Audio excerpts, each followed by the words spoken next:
Hello student. तो आज हम लोग बात करेंगे क्लास 10th का second chapter acid base and salt का पार्ट 4। इससे पहले हमने थर्ड पार्ट के अंदर स्टार्ट किया था chemical properties. Okay, chemical properties of acids. तो इसको मैं जल्दी से रिकॉल कर देता हूँ कि हमने पार्ट थर्ड के अंदर क्या क्या चीज़ों को डिस्कस किया था। Chemical properties of the acid में हमने रिएक्शन स्टार्ट की थी और फर्स्ट हमारे पास रिएक्शन आई थी, reaction with metal. It means जब भी हम किसी मेटल की रिएक्शन, जैसे suppose zinc react to dilute sulphuric acid to give zinc sulphate plus dihydrogen gas. Okay, यहाँ सल्फ्यूरिक एसिड की जगह पे आप HCl हाइड्रोक्लोरिक एसिड भी यूज़ कर सकते हो। तो हमारे पास इस तरीके से प्रोडक्ट बनता है। तो इट मीन्स ये हमारे पास बनेगा मेटल सॉल्ट और यहाँ पे हाइड्रोजन गैस से क्या होगी, रिलीज होगी। इसको हमने एक एक्टिविटी के थ्रू भी चेक किया था, एक सेटअप लगाया था जिसमें हमने एक्सपेरिमेंट को चेक किया था। यहाँ पे आप मेटल को चेंज करते जा सकते हो, मैग्नीशियम ले सकते हो, आयरन ले सकते हो। तो रिएक्शंस में वही हमारे पास मेटेलिक साल्ट वगैरह आते रहे। कुछ चीज़ें मैंने यहाँ पे नोट करके लिखवाई थी, जैसे सोडियम हो गया, मैग्नीशियम हो गया एंड कैल्शियम हो गया। ये बड़ी तेज़ी के साथ डाइल्यूट एसिड के साथ रिएक्शंस करते हैं। एल्युमिनियम है, आयरन है, एल्युमिनियम, आयरन एंड जिंक, ये लेस स्ट्रॉन्गली रिएक्शंस करते हैं। और कॉपर, सिल्वर एंड गोल्ड, ये डाइल्यूट एसिड के साथ कोई रिएक्शंस नहीं करते। इन चीज़ों के बारे में हम लोगों ने डिस्कस किया था। नेक्स्ट जो सेकंड रिएक्शंस आती थी, रिएक्शंस विद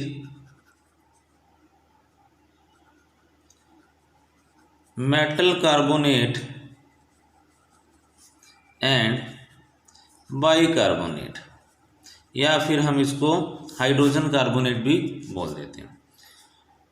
तो for example sodium bicarbonate react to dilute HCl to gives, एक तो मेटल साल्ट बनता है, एक वाटर बनता है और एक कार्बन डाइऑक्साइड गैस बनती है। ये जब भी हम किसी भी कार्बोनेट यानी मेटेलिक कार्बोनेट की रिएक्शंस करवाएंगे डाइल्यूट एसिड के साथ, तो ये इस रिएक्शंस की इम्पोर्टेंस है। यहाँ से कार्बन डाइऑक्साइड गैस रिलीज होगी। यही आप अगर सोडियम कार्बोनेट, ये तो बाइकार्बोनेट हो गया, ये सोडियम कार्बोनेट हो गया, डाइल्यूट HCl के साथ रिएक्शंस करवाओगे तो भी हमारे पास सेम प्रोडक्ट बनेगा। इसको चेक करने के लिए हमने वही एक्सपेरिमेंट एक्टिविटी की थी। 2 टेस्ट ट्यूब ली थी, एक में हमने डाइल्यूट HCl लिया था, एक सोडियम बाइकार्बोनेट लिया था। रिएक्शंस करने के बाद हमारे पास कार्बन डाइऑक्साइड गैस बनती है। इस कार्बन डाइऑक्साइड गैस को टेस्ट करने के लिए हमने क्या लिया था, फ्रेशली लाइम वाटर लिया था। ओके, और इस लाइम वाटर पे कार्बन डाइऑक्साइड गैस को पास करवाया था। तो हमारे पास PPT की फॉर्म में क्या बना था, वाटर आ गया। PPT की फॉर्म में क्या बना था, कैल्शियम कार्बोनेट, जो कि क्या था, मिल्की कलर था। किसमें था, मिल्की कलर। एक मैंने ये बताया था आप लोगों को कि ब्रिक्स एफरसेंस, यहाँ से गैस निकलती है, बदबू दहाड़ और मतलब बबलिंग की फॉर्म में यहाँ से ये गैस क्या होती है, रिलीज होती है, जो शाइनिंग देती है, इंडिकेशंस देती है कि यहाँ से कार्बन डाइऑक्साइड गैस क्या आती है, रिलीज होती है। तो ये कुछ एक चीज़ें हम लोगों ने डिस्कस की थी लास्ट लेक्चर्स के अंदर।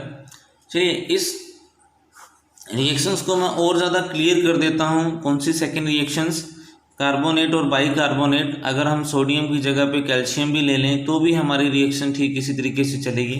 चलिए नेक्स्ट आगे देखते हैं क्या होगा।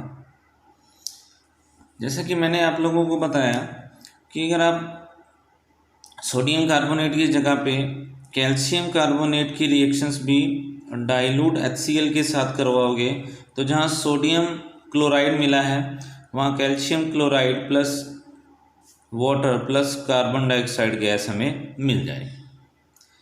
अगर इसी कैल्शियम कार्बोनेट की रिएक्शंस आप डाइल्यूट H2SO4 के साथ करवाओगे तो जहाँ मेटल जो हमारे पास सॉल्ट क्लोराइड की फॉर्म में मिला है वो सल्फेट की फॉर्म में हमें रिसीव हो जाएगा।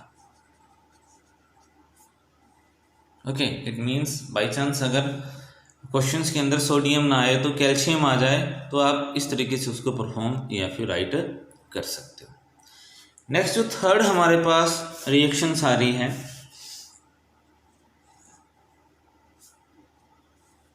वो थर्ड रिएक्शंस है हमारे पास reaction with base. Reaction with base it means acid जब बेस के साथ रिएक्शंस करेगा तब हमारे पास क्या प्रॉपर्टी बनेगी।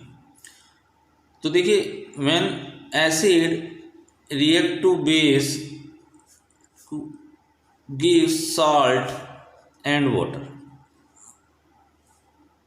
gives salt and water। Actually में क्या होता है कि जब भी एसिड और बेस की रिएक्शंस होती हैं तो ये अपने कैरेक्टर्स को लूज कर देते हैं। कैरेक्टर्स को क्या कर देते हैं?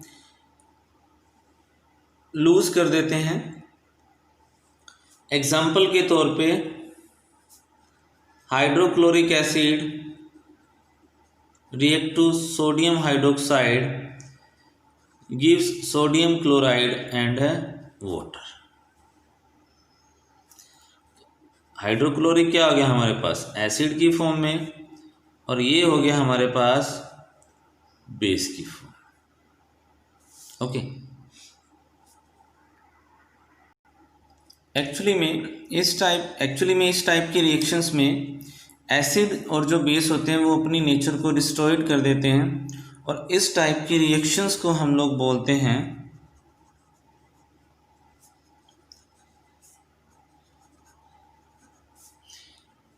This type of reaction is known as neutralization reactions.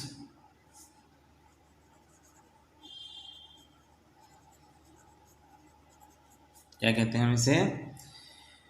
न्यूट्रलाइजेशंस reactions. और यहाँ पे HCl हमारे पास एक्वस मीडियम में है, सोडियम हाइड्रोक्साइड भी हमारे पास एक्वस मीडियम में है, और ये जो सॉल्ट बना है ये भी हमारे पास एक्वस मीडियम। एक्वस आप लोग समझते हो, हमने इसको वाटर के अंदर डिसॉल्व करके सॉल्यूशंस बनाया है। दूसरी इस रिएक्शंस की क्या खासियत होती है कि इन न्यूट्रलाइजेशन रिएक्शंस को अंडरस्टूड करने के लिए हमें इंडिकेटर का यूज़ करना पड़ता है, और वो इंडिकेटर क्या करते हैं कि change of the colour change of the indicator. तो इंडिकेटर क्या कर देते हैं? उस सॉल्यूशंस का कलर चेंज कर देते हैं। तो दोबारा से फिर मैं इस रिएक्शंस को रिपीट कर दूं, जब भी कोई एसिड बेस के साथ रिएक्शंस करता है तो वो रिएक्शंस हमारे पास होती है न्यूट्रलाइजेशन रिएक्शंस, बिकॉज उसमें एसिड और बेस जो है वो अपने नेचर्स को डिस्ट्रॉयड कर देते हैं, चेंज हो जाता है उनका नेचर। और इस रिएक्शंस को चेक करने के लिए हम इंडिकेटर्स का यूज़ करते हैं, क्यों? इंडिकेटर्स क्या करते हैं? कलर को चेंज करते हैं। चलिए, इस चीज़ को कंफर्म करने के लिए हम एक एक्टिविटी चेक करते हैं। चलिए हम इस रिएक्शंस को एक एक्टिविटी के थ्रू चेक कर लेते हैं। एक्चुअली में होता क्या है कि स्टार्टिंग में हम लोग एक टेस्ट ट्यूब के अंदर, ये स्टेप फर्स्ट है, ध्यान रखना, एक टेस्ट ट्यूब के अंदर हम डाइल्यूट सोडियम हाइड्रोक्साइड लेते हैं और उसमें ड्रॉप बाय ड्रॉप फिनोफैथलीन इंडिकेटर डालते हैं। और हमने, अगर आप लोगों को याद हो, जब इंडिकेटर की कैरेक्टरिस्टिक्स को चेक किया था तो वहाँ इंडिकेटर बेस के साथ अपने कलर को शो करता है और एसिड के साथ भी अपने कलर को शो करता है। ओके, तो जैसे फिनोल्फेथलीन इंडिकेटर हम उसके अंदर ऐड करेंगे ड्रॉप वाइज, तो जो सॉल्यूशंस का कलर है वो कलर क्या हो जाएगा, वो कलर हो जाएगा पिंक कलर। क्या हो जाएगा, पिंक कलर। सेकंड स्टेप में क्या होगा, ये जो अभी हमारे पास पिंक कलर का जो सॉल्यूशंस आया है, इसके अंदर अगर हम जो इंडिकेटर्स की बात करते हैं, इंडिकेटर्स जो हमने डाला है, अगर हम इसी सॉल्यूशन डाइल्यूट सोडियम हाइड्रोक्साइड के में ड्रॉप बाई ड्रॉप ऐड करें डाइल्यूट HCl। अब यहाँ पे डाइल्यूट HCl हमारे पास किस फॉर्म में है, एसिड फॉर्म में है, और डाइल्यूट सोडियम हाइड्रोक्साइड किस फॉर्म में है, बेस फॉर्म में।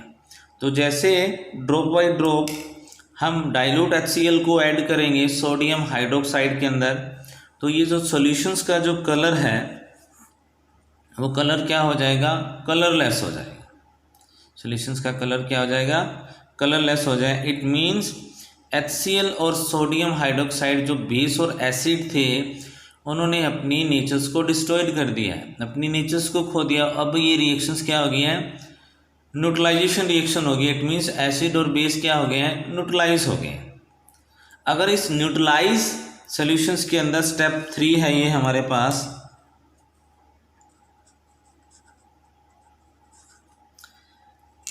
अगर इस न्यूट्रलाइज रिएक्शंस के अंदर सोडियम हाइड्रोक्साइड सॉल्यूशन हम ड्रॉप बाय ड्रॉप ऐड करें तो इस सॉल्यूशंस का कलर अगेन हमारे पास री अपीयरिंग हो जाएगा, किसका, पिंक कलर का।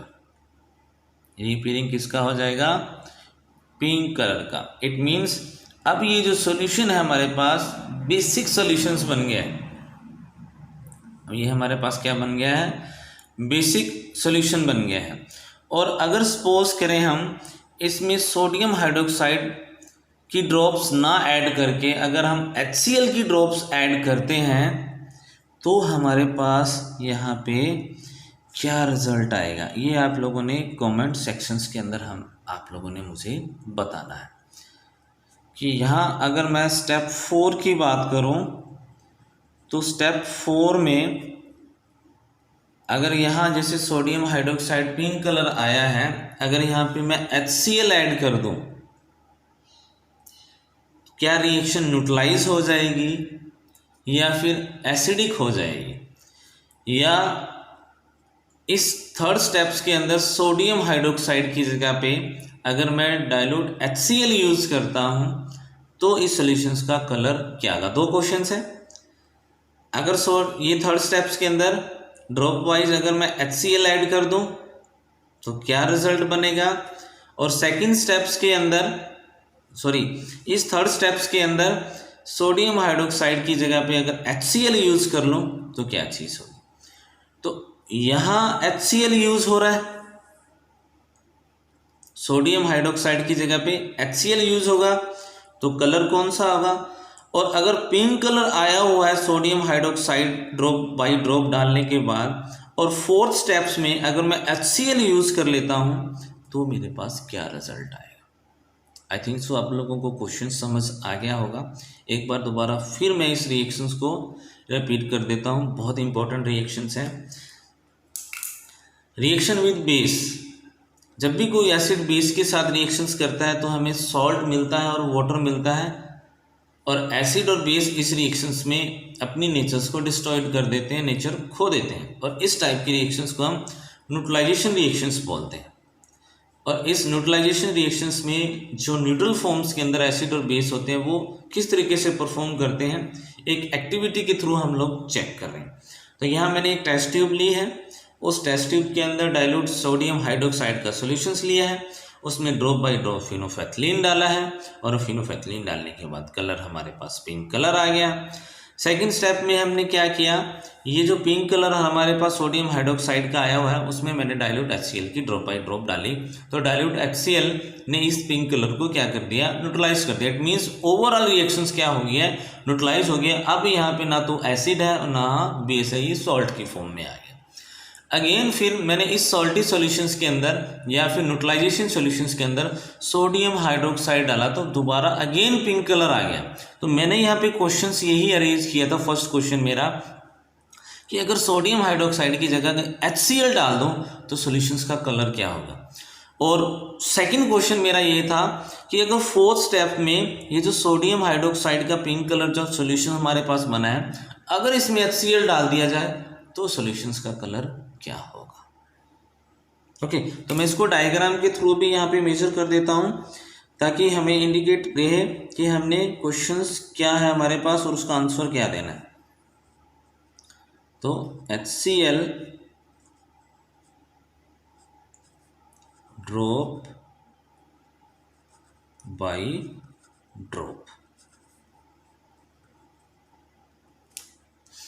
ओके, ये हमारे पास क्या है, पिंक कलर।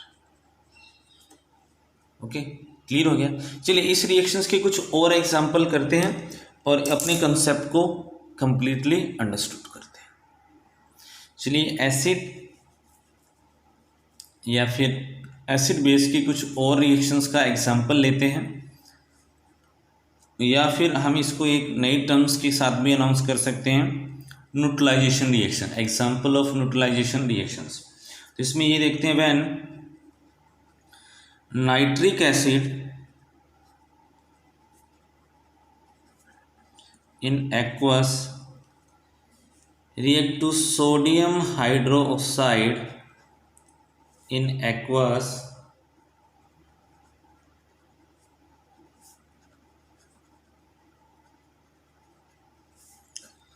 to gives। अब यहाँ भी वही पोर्शन है जो अगर आप लोगों को याद हो डबल डिस्प्लेसमेंट रिएक्शंस में, plus minus plus minus. Okay, तो ये माइनस वाला प्लस के साथ, ये प्लस वाला माइनस के साथ, तो हमारे पास जो प्रोडक्ट बनेगा वो बनेगा सोडियम नाइट्रेट,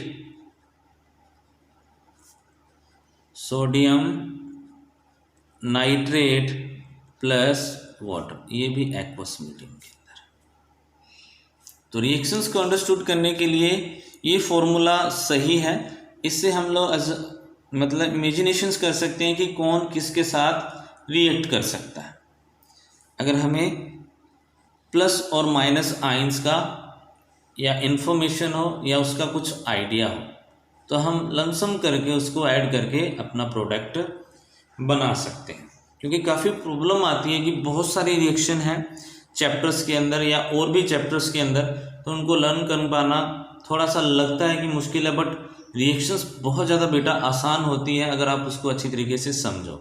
अगर क्रैम करोगे तो क्रैम करने में वो मिक्स होने के चांसेस ज़्यादा रहते हैं।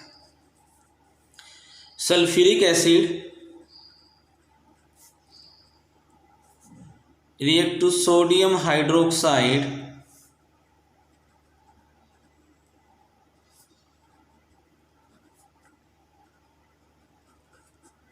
गिव्स, वही कहानी है, सोडियम सल्फेट। अब ये सॉल्ट की फॉर्म में है, ध्यान रखना, ये सभी क्या बन रहे हैं हमारे पास, सॉल्ट बन रहे हैं। थर्ड हमारे पास है carbonic acid,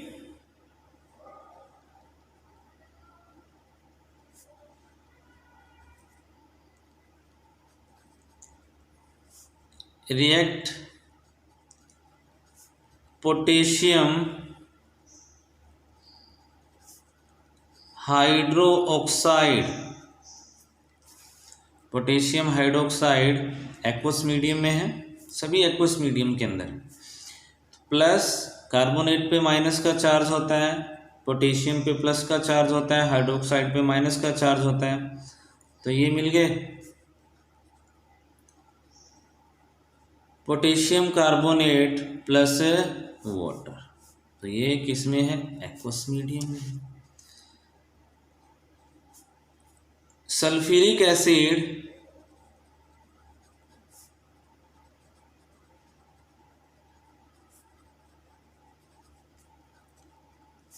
react with ammonium hydroxide, ammonium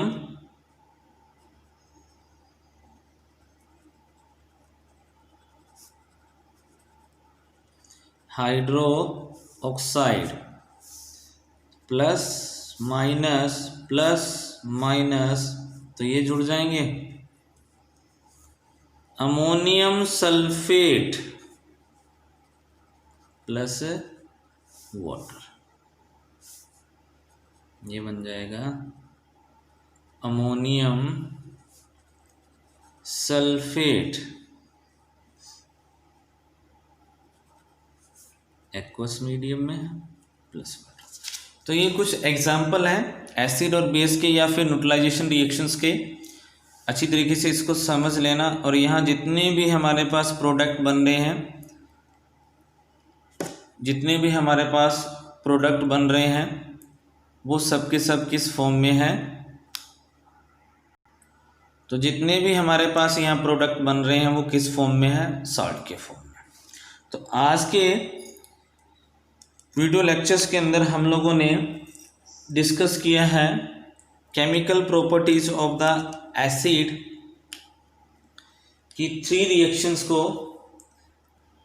और आज के इस लेक्चर्स के अंदर हमने एसिड बेस यानी न्यूट्रलाइजेशन रिएक्शंस को अच्छी तरीके से चेक किया है। आई होप सो आप लोगों को अच्छी तरीके से समझ आ गया होगा कि एक्चुअली में एसिड बेस की रिएक्शंस क्या होती है या फिर न्यूट्रलाइजेशन रिएक्शंस क्या होती है।